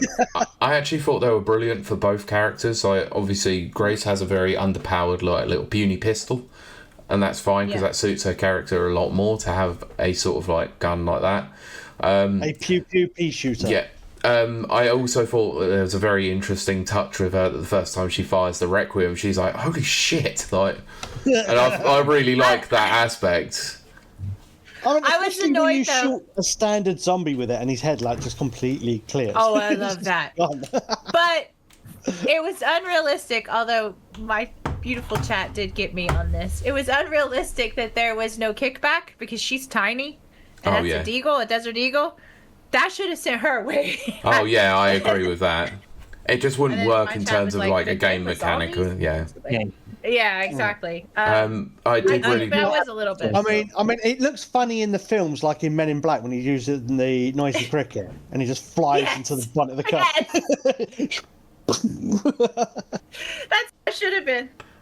Yeah. So, but in terms of Leon's side of things, I think his range of weapons is like brilliant. I really like him. I love the aspect of like the upgrade. Yeah, the upgrade system I think for him is really well done. Really obviously the way that they do it is pretty decent. Narratively speaking, it sort of kind of makes sense as well, like linking it to the BSAA. Yes. But it's well, I don't know if narratively speaking, because it's just like, okay, you've got these elite officers. It's like, okay, you can only have good weapons if you kill a lot of dudes. Well, that's the only gamey side of it. It's like the fact that you have a weird mechanic. Yeah. Yeah, they had to gamify it in some way, but you would expect that these crates would have some kind of weaponry in them, and I think they've done it in the best way that they can. Yeah. I mean, what if the police officers in real life walked around with a wristband? They just got points to spend in the weapons shop. I did hate the fact that they took up one slot in the bloody crate in your cache though. It was so stupid. It's true. Yeah, I couldn't quite. And then you could find these legendary wristbands, which you could cash in for, I'm going to say money, points, I don't know. But then I was thinking, if it's legendary, why wouldn't I wear it? Wouldn't that make it better? So I was like, I don't know about this mechanic. I think it's just this is a the weird points that are already accumulated on it. Like, I don't remember, did you get them off BSAA corpses? Or were they just like lying around? I can't remember if they were on tables or like say on people. I got them off of. There was a liquor that had it. They were just random. I think it's just randomized. Yeah. There's like one particular You got it for liquor. zombie that has a chainsaw or something, and if you kill him, then you also get a wristband Yeah. for extra points. It reminds me a little bit of Dino Crisis 2 with the point system. And it's like, oh, if you get enough points, then you can upgrade your Valid. weapon and get a big weapon and stuff like that. It's like a callback to that, I think. Yeah, that's it. No, that actually could be it. But because I even saw like when Grace is walking from just that intro part. There's so many Easter eggs in there. There was even some things that felt like Parasite Eve, which is like from way back. So there's a lot of hidden gems in there. I also thought it was funny that when you're walking down that street, that very detailed, holy crap, the RE engine is amazing street. There's a guy walking towards you in a trench coat and a hat. I thought that was Mr. X, and my feet just like went cold. I was like, and I was like, oh no, it's just a guy walking. Mr. X isn't going to be in this game. By the way, that's Steam Deck version. Like the hair kind of looks a bit off. Oh, it does? Yeah, it does. Oh, that's very strange. Huh. Yeah, but you have to remember, like, it's a 4-year-old like system at this point, and it's not like, graphically, it's not quite the same as like having a new build PC. In fact, it's not even as powerful. Like, it's not as powerful as the Switch 2, like anywhere close. But it's great. I think it's a fair trade-off to get it working, and it works pretty well. So I would say it stays like, and you probably found this, Adam. It stays at a relatively decent, like, steady frame rate. Looks decent for the most part. Like with the very occasional dips here and there, like it just. A couple of moments where it just freezes up for a second and then it's just fine again. I haven't had any freezes, but like definitely there are some moments where it's noticeable that it's taken a bit of a dip, but very minor. Yeah, it was. I did my whole entire second playthrough on casual on the Steam Deck, and I felt it was still decent. Yeah, I may try that then, because I haven't tried it on the Steam Deck yet. Do it. But we'll cover a couple more points so we can kind of wrap it up. But what did you guys think of the music? I loved it. Right, before we move into the music, can I mention one final thing with story? Because this is the well, okay, because I was going to go to the narrative, but yes. I think I know what we're getting at. Let's talk about it. Right, so Emily turned into a monster, got shot to pieces, Leon put her out of her misery, and it's just like, yes, well, we've got this cure. We could always go back. I didn't hit any of her. I didn't hit any vital walkers, it's not like she's been sat there for several hours bleeding out. Yes. It killed her ages ago. It's like, oh yeah, suddenly she can be brought back to life. It's not like, with Leon where he's mutated and stuff like that, getting rid of it while he's still survived. She's been shot to death multiple times, and yet suddenly she's fine.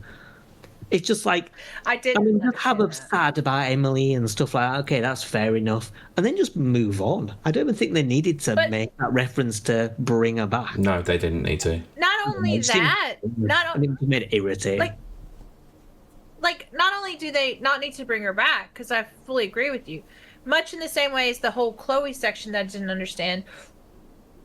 Why did what was her role? I mean, she did solve one puzzle, I guess. Braille. But I don't understand what he was. And yeah.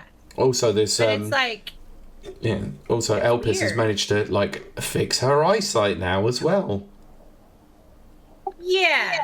And because then blindness is a virus, and it cures all viruses. Well, maybe it was the virus that caused her blindness in the first place.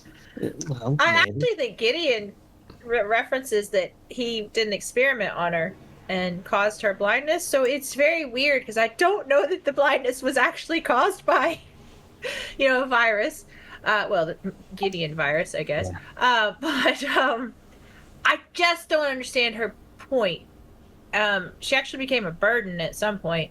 Because of how many times you had to turn around and drop her off. Yes. I was like, look, you stay here, I'll be back. Yeah, I basically just went and cleared the way and then went back for her. I was like, yeah, cool, fine. Yeah. Like Gideon made her blind. I did not understand that. And instead of like continuing with a different clone, instead he kept her there, taught her Braille, And it's just like, that seems like a Yes. lot more hassle than it's really worth when you've got hundreds of clones. Especially when you got a puzzle later on in the game killed that requires Braille to be done. It's like, Yeah. this feels like a bit of a problem. And these, like, ID bands that happen to be lying around that you could break someone out with. Yeah. Yeah. Yeah, Smartest I don't decision know. by Gideon. That was a weird thing, the whole ID bans. Again, Chloe's pointless storyline where she died because she didn't mutate. They're like, oh, throw her in the incinerator or whatever. And I'm like, I don't understand. You're killing them if they do mutate, killing them if they don't mutate. I'm confused. And then also was the point of Emily was I just think that there was a lot of fluff there. I don't think it's been. I don't think it was the strongest. Yeah, the story's. Yeah, well, I was gonna say. I don't think it was a strong story. I don't think it's one of their strongest. Definitely not. Not. I mean, RE never has the strongest stories. They're not a plot. They're not a. It's not a narrative-driven game. Believe it or not, it's a kill zombies and win game. But this particular narrative just felt. Yeah, it didn't really. Oh, it just felt padded out. Yeah. Was not cohesive whatsoever. But Agreed. how did everyone feel at the end? Because I got very excited with the good ending when the guy dropped down, the elite guy dropped from the helicopter, and I was like, Redfield's come to save the day again. And it wasn't Redfield himself, but he did send the guy. That made me very happy. Redfield saved the day again. Yeah, there's a What do you think lot about of that? really interesting implications in regards to this. There's like There's a lot of fan theories that appear to be going around, like around what's happening with that. Like, why is Leon being saved by Chris? Well, Leon and Yes. Chris met in Resident Evil 6, so they do sort of have an association. They do, now. yeah, they do. But it is also the fact that you can pick up the charm that's the Claire one for Leon. It's called the Trusted Companion. And a lot of people are theorising that actually Chris is Leon's brother-in-law. Because there's another thing. On the good ending, Leon takes his glove off. Yeah, and and then he's puts married. it back on. He's got a wedding ring on. It's not to me. Yeah, and people are going, well, he should have been married to Ada. And it's like, no, Ada's like an elusive wish agent. he That would was- never happen. I love Ada. He's married to I Hunnigan, love Ada. obviously. I mean, that's obviously who, clearly. Yeah. But, Why has she never made a I return, love by Ada. the way? It's very weird. maybe that's future DLC. There you go. Maybe she's a stay-at-home mom now. You just don't know. Maybe. Raising the next generation of Leon S. What are Kennedy. you saying, Agent Mummigan? There you go. I do hope that they bring Ada back because they need to. It's one of my favorite characters. Apparently, her name's not actually Ada Wong. No, of course it isn't. Nobody really I knows who Ada is. Alias. I didn't know that. Did you never but- watch the TV series Alias? I didn't. Oh no. Well, no, I No, didn't I watch haven't, that actually. either. Yeah, I haven't.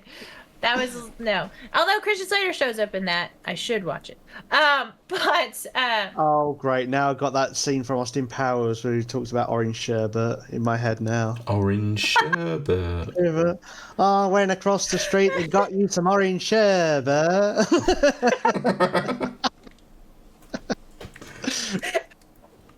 Good God. Oh. Yeah, you were going to mention about the Right music quick. as well, Kylie. oh yeah. Well, I mean, we could still talk about plot and story if we want to delve into that. We can, yeah. No, because that was kind of actually where I was leading. I was going to go from music to plot, but I forgot we were talking about Emily before that.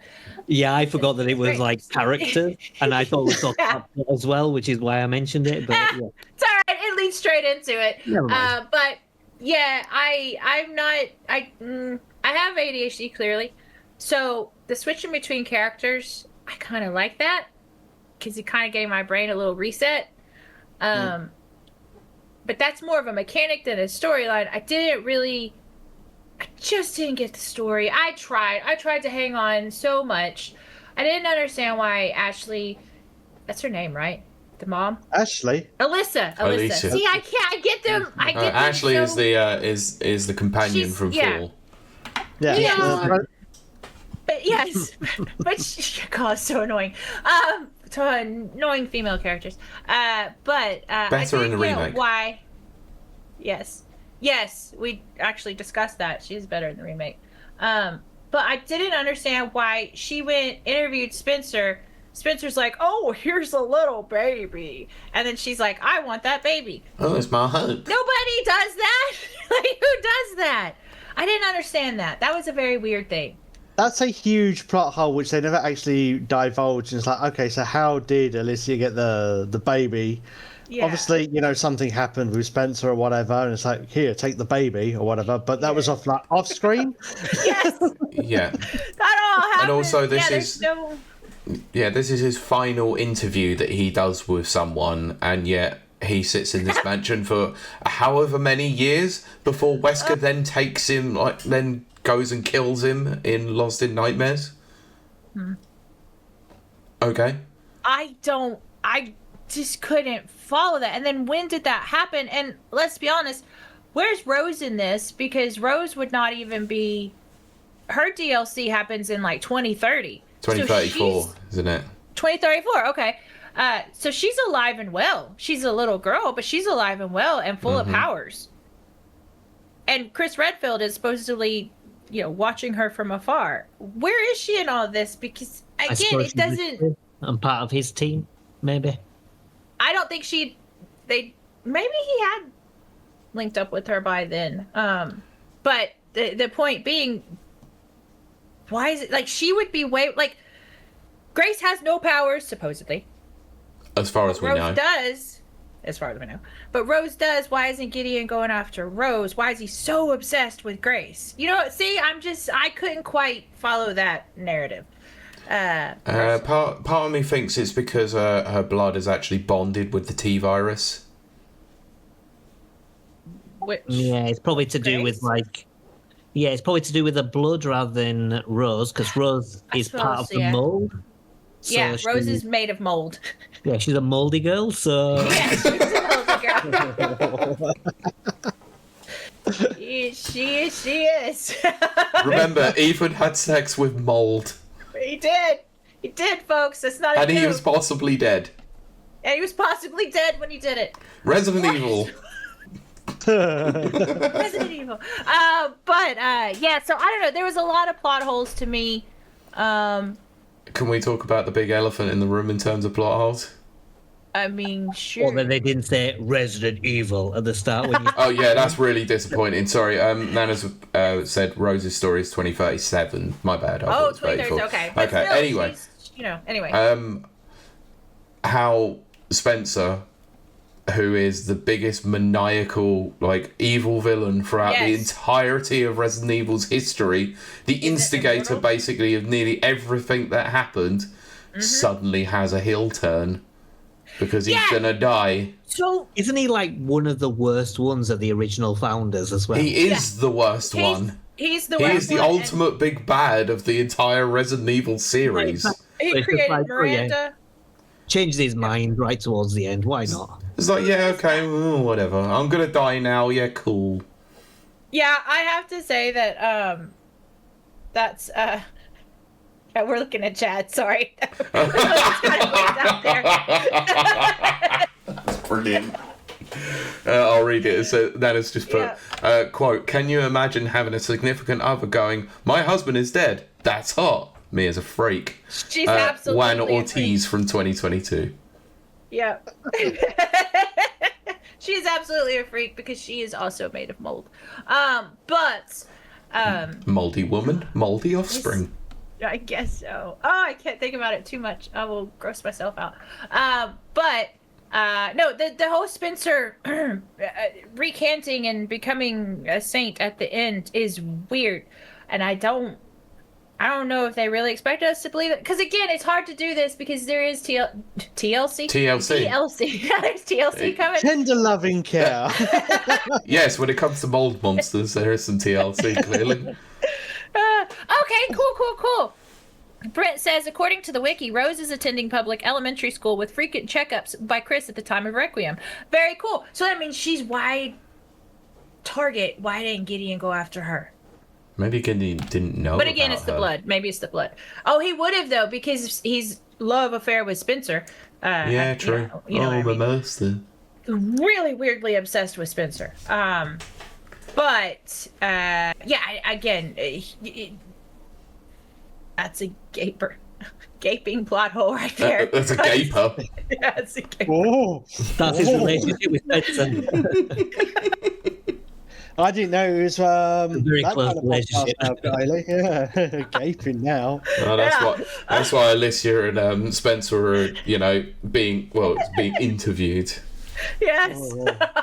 I do hope that never gets taken out of context. No, Oh, it I never know. will. And her Nothing. gaping plot hole. I was gonna say nothing I say ever gets plot, taken out of context. plot. Yeah, we're talking about the plot and not anything else.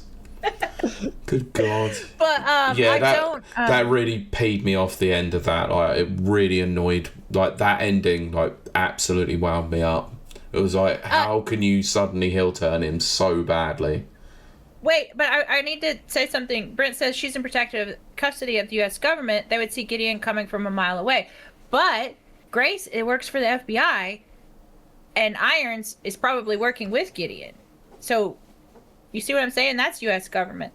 So Or maybe Gideon because would've- Grace had such close proximity with Spencer. Spencer. I mean, Yeah. it's entirely possible. And like a nemesis, the police wouldn't be a major threat. It'd just knock them Yeah. to one side or whip out a rocket launcher. I mean, just look. I mean, Apparently. you also have to look at the opening part of the game when you first start as I really Leon, and he's do. literally shooting a dart gun that's Yeah. turning people into T-virus zombies. I'm pretty sure he could do the same thing if he was going after Rose. Yeah. So I don't know. But again, I think it harkens back to what Adam said, which is I think it's the blood, something about Rose's blood. Grace's She was going to blood. magically figure out this password, which she did figure out, by the way. Yeah, I mean it shows her intellect, I guess. The floppy disk.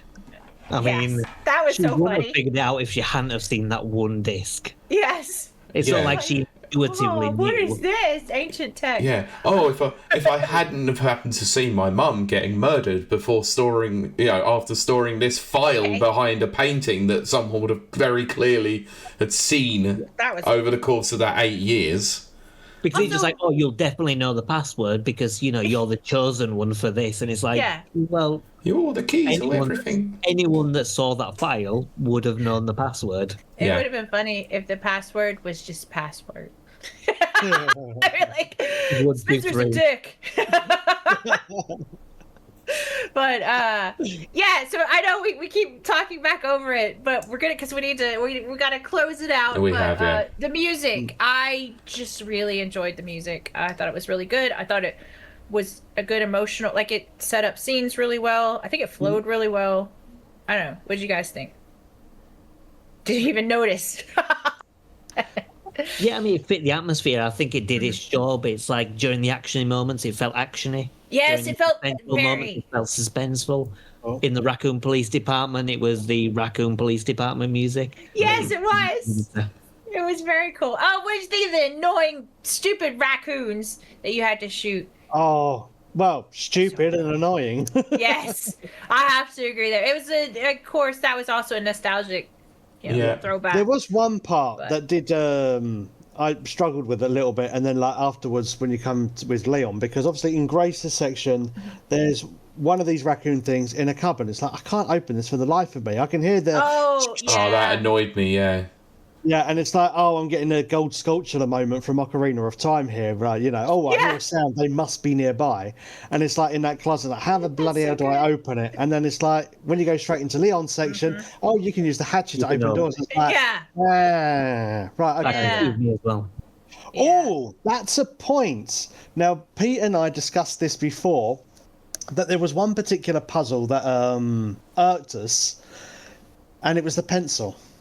Oh, the pencil. The pencil. When I In the first saw the facility, yeah. pencil, I thought it was like a makeshift weapon, and I couldn't pick it up because my inventory was full. So I never went back, and I never went and picked up that pencil. And then later, as I'm investigating the safe things, and then there's a piece of paper or whatever, and you got a scribble on it, and it's like, That's to rub it off. Yeah. yeah. Yeah. Oh, see, I didn't even think that was a puzzle. I just picked up the pencil. Well, Pick up everything. yeah, I thought it was like a really obvious thing as well. It's just like you got the pencil to rub it on there. I was about to say as well, like, this game is completely lacking in puzzles. I mean, that's probably the closest thing to a puzzle there is. The rest of it is go here and get a thing. Which I was actually glad it was lacking in puzzles, because I suck at video games. Oh, I suck at those Great puzzles. at real but, life you know. ones, but no. I'll tell you what really threw me off. That hourglass thing, that confused me for a while. Yeah, and I had it in my inventory for ages, the actual hourglass. I was like, maybe there's another point for it because you don't use it. I think it was just there as a red herring for The hourglass? Yeah, when hourglass. you use the DNA strand. Oh, to- yeah. Oh, the double helix double thing. helix. Yeah. Oh, Yeah. And you can, Hourglass. and you can pick you Yeah. can pick up an hourglass as well, and that Yeah. fits the same slot, and it says nothing happened. Ah, Yeah, okay. And you can't use it for anything else. I don't think.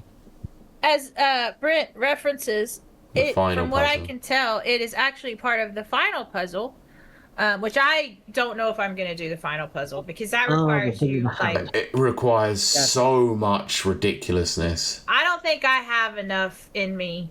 You have to play it multiple times. I On the don't- And first you have to playthrough, stand you there have for to do 15 the. minutes. I was going to say, Yeah. I don't have the patience to stand there for 15 I minutes to allow that.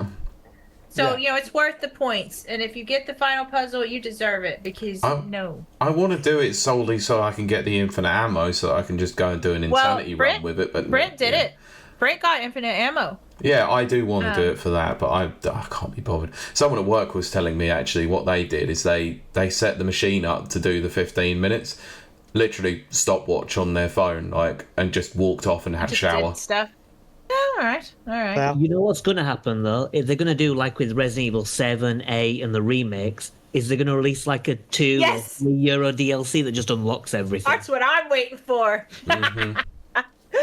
Because that's what I did. I bought the everything packages. I didn't have to think too hard at all. It's my favorite thing. But And you're the reason why these microtransactions exist. that's right. Yes. What is it? Pay to win? Isn't that what they call it or Pay to whatever? Yeah. I actually personally hate that, but I also have paid for certain things. That sounds really bad. Not my point. My point is to let these three Gentlemen callers, Kylie. just keep digging that hole. But I'm gonna let these three give their final thoughts on the final puzzle. Now on Resident Evil. Mike, what is your overall impression of Resident Evil 9? And a rating. Right, And rating. rating. Yeah, okay then. Well, I thought it was a pretty good game. I think it's a very good potential game of the year for 2026, especially for the Nintendo Switch 2, because to be fair, there hasn't really been much in terms of contenders. I mean, Placopia is a very, very good game that I quite enjoy, but other than that, it has been pretty light, and there is good reason why a number of people, including Adam, haven't picked up a Switch 2, because there's no real, I need to pick it up for this game, especially when, like, Requiem is multi-platform anyway, so you can play it on any platform. Does it look good on the system? Yes, it does. How is, same with everything, but, I'm not going to split hairs over it. It is what it is. Yeah. If you want really bad dad puns, you come to me. But I enjoyed the split dual character, dual protagonist gameplay styles, the survival horror with Grace, and then like Leon being the build up and release system that they got going with that. The story, to be fair, does anybody ever play Resident Evil for a story? Valid point. Mind you, we just did a podcast about a film that almost had very little story as well, didn't we? So And most people enjoyed it. Yeah. True. So, That's as long as it's a fun romp, it doesn't really matter about story. Though story does help if it's, I love a fun romp. But you know what to buy Kylie for her birthday, Pete? It's a new shovel. No, new hole, clearly. Yeah. Oh no, I don't need any of those. What would you rank, or rate? Not rank, because we did ranking already. What would you rate Resident Evil 9 Requiem? Do you know what? I think a solid 9 is apt. Nah. Resident Evil Requiem. Sorry, we go by the rapid reviews scale here, out of 5. Oh, that's right. Out of 5. 9 out of 5. 9 out of 5. Yeah, exactly. Kylie read my mind. Kylie understood the. That's right. Yeah. Now, all right. Well, then, by the rapid reviews rating, I will give it 4 out of 5. 4.5 out of 5.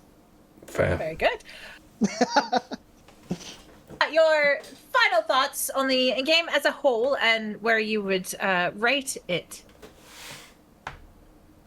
Well, for me, I'd rate it 4 out of 5. I think that its issues like that Raccoon City East section would knock it down a peg, and some of the plot points, which is still like a really good game, but not 5 out of 5. And I'm not giving it a half star. It's not getting the half star because I really hate that one section. But otherwise, I thought it was really good. Definitely a lot of nostalgia bait in there, which isn't too bad. I think in terms of like having because this is like the first proper mainline entry in a while. Like 7 and 8 took its detour with the Ethan and the mold stuff. And even though it is connected with Resident Evil and has Resident Evil-y bits, this one is like Raccoon City, Umbrella. It's like, traditional Resident Evil story. And I think in that sense it works. You've got a classic character who's obviously a veteran at this point, and he plays like an action hero, and a new character for the horror side. And I think it works well. I wouldn't mind that in the future, having like a new protagonist or a scaredy cat protagonist, and then one of the veterans like Jill or Chris or whoever. Mm-hmm.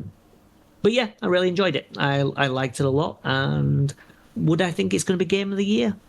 I think it probably will win Game of the Year in the Game Award, because it seems like that type of game. Whether it gets my Game of the Year, I don't know. Maybe, but probably not. First Light. You've got First Light, there's Silent Hill Townfall, and, who knows what else. So we'll see how that goes.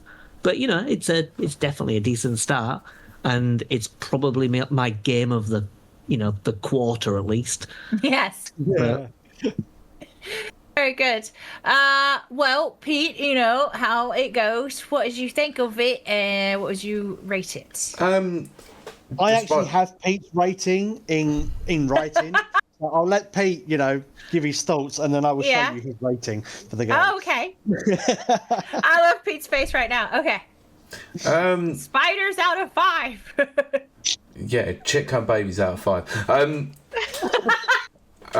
So I would say that I very much enjoyed the game despite its numerous flaws. And believe you me, most of the flaws are generally due to plot, and I think most people pretty much explained it. It's a Resident Evil game. We're going to have a few plot holes and a few issues with story.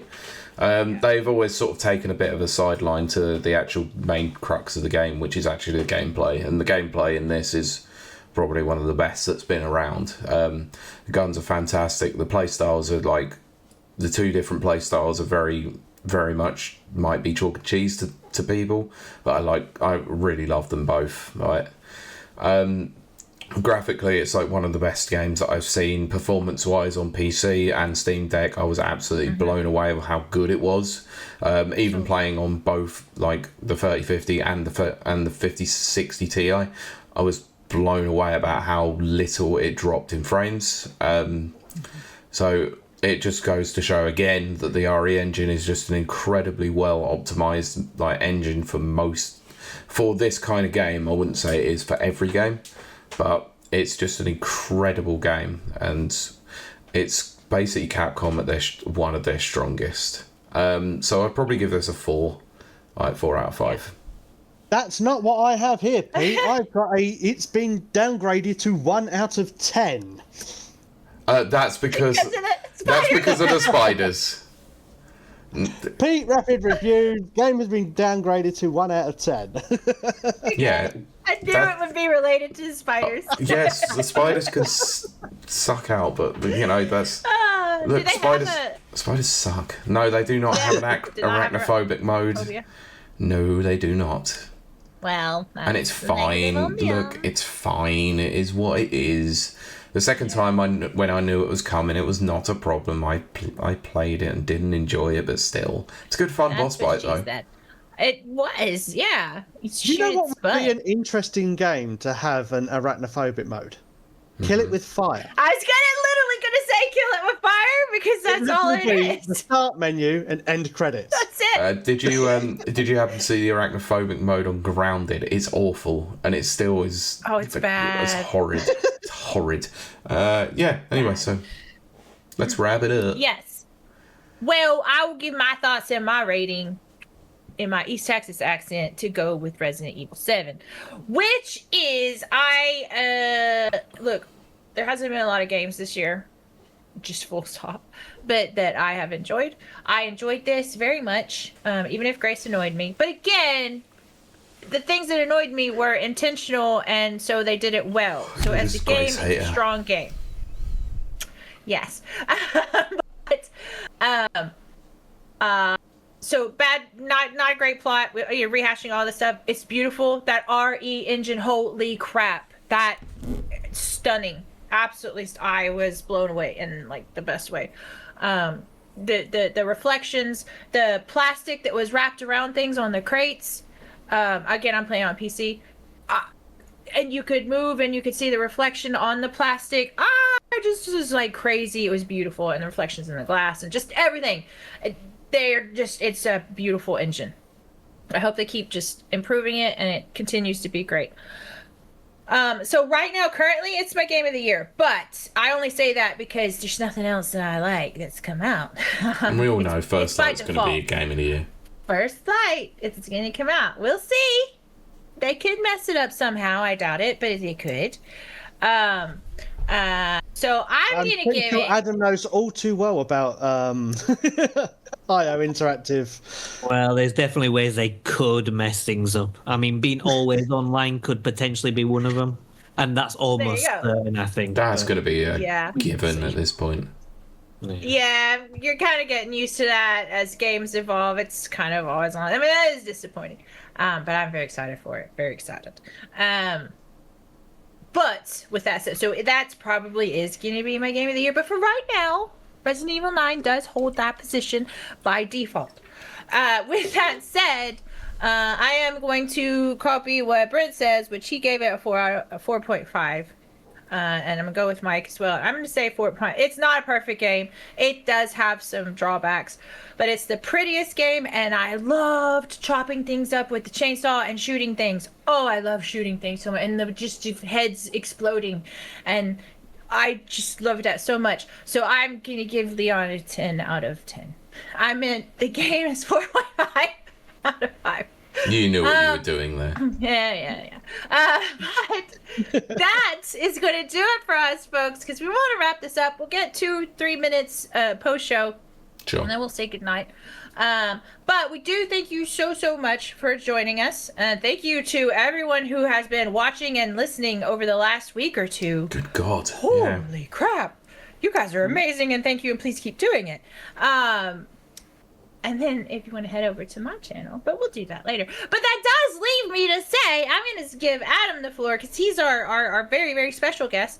Adam, where can they find you out there where they can, enjoy your content?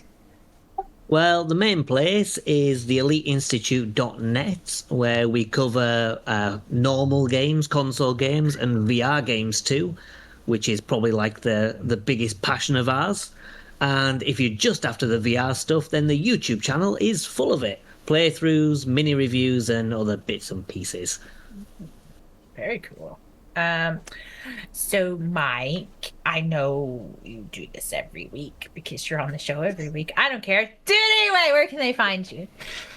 You can find me here at Rapid Review. When I'm not here, you can find me over at www.miketendo64.com and also on our YouTube channel as well. Miketendo64, where we post a load of gameplay videos, shorts, and the like as well. And our Game and Chat podcast, where we invite members of the gaming community and industry to join us to talk about their favourite games, including these lovely people here as well. It's true. It's very true. Go check those out. Pete, what about you? Where can they find you? You can mostly find me on this here podcast when Mike isn't usurping my position. Oh, it's my position. It's Kylie's position I'm after. It's mine. Yeah. I know you are. Anyway. I don't have the same charisma as Kylie, but I can drink. I was going to say, you've proven alcohol. it, yeah. There's no charisma here. It's all It's the alcohol. I know it is. I've met her when she's sober. Yeah, that's true. You know, that is true. That's the thing. The 5 minutes I was sober. Yeah, pretty much. On the train ride. That was it. But you can mostly hear my voice on other podcasts such as the Never Watchers, where we came out with a new episode today as we're recording this, where we covered Minority Report. Oh, gosh. I do want to listen to that. It's a good episode. Yes. You can find that on Spotify, Apple Podcasts, and a few other places. Just search the Never Watchers. Kylie, streaming. Where can I find you? What are you doing this week? So you can come find me over at twitch.tv twitch.tv. Yeah, I haven't said it in a week. twitch.tv/KILEY_WILDE, where I play all the greatest hits from the 80s and 90s. Actually not untrue. Because I played a really cool game last week that was an homage. Anyway, it doesn't matter.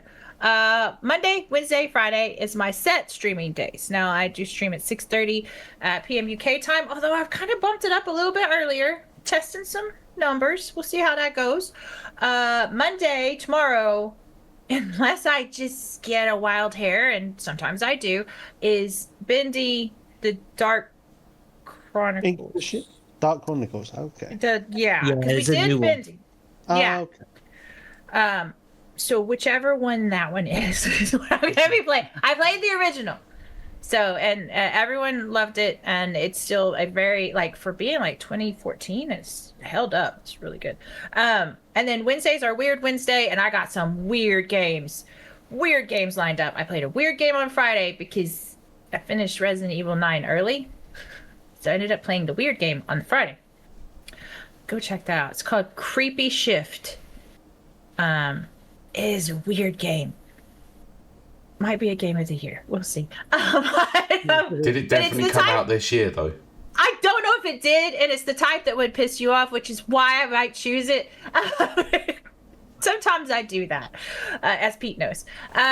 Because my choice last year really was just like, this is the worst game. Why did you pick this game? It was anyway, awful. Yeah, see? So, and then Friday... that avionic factor? But Friday is Frightening Friday games, where I do play scary games. Come join my Discord, where you can give me all the suggestions in the world to play, and we have a lot of fun. It's all the same people in this chat. It's just fun. It's just easygoing fun. I think that's gonna do it for us. We're gonna wrap this up. Yeah. So all that leaves me to say is thank you so much for joining us, really, really, and we shall see you and talk to you next week. Bye. Bye. Bye-bye. Thank you for listening to this episode of the Rapid Reviews Radio Podcast. You can watch the recording of the show live on Twitch every Sunday evening at 7 p.m. UK time at www.twitch.tv/rapidreviews. You can also watch the podcast on YouTube, search Rapid Reviews 5534, and you can also watch the video version of the show on Spotify, just search Rapid Reviews Radio.